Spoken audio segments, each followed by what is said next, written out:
চলো ম্যাডাম তাড়াতাড়ি আসুন, বাড়ি যাবো, অনেক দেরি হয়ে যাচ্ছে। একটুখানি দাঁড়ান স্যার। নমস্কার বন্ধুরা, আমি শ্রাবন্তী কিচেন উইথ ভিলেজপুর থেকে চলে এসেছি। তা আমার বাড়িতে আজকে স্যার এসছে, কোর্টের অ্যাডভোকেট। আমি ওনার কাছে প্র্যাকটিস করি। তো স্যার চলে যাচ্ছেন। আমি বললাম স্যার প্লিজ একটুখানি কিছু খেয়ে যান, তাহলে আর বাড়িতে কিছু খেতে হবে না। তা আমি স্যারের জন্য একটু মাংস করেছি। আমি মাংস দিয়ে রাতে রুটি খাবো।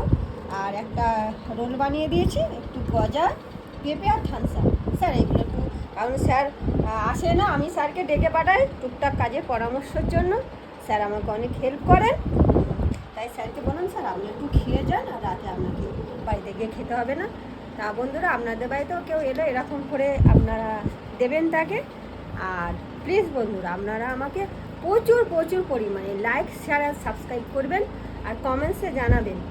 আর আপনাদের একটা শেয়ার আমাকে অনেক দূর যেতে সাহায্য করবে। টাটা, শুভরাত্রি, আপনারা ভালো থাকবেন।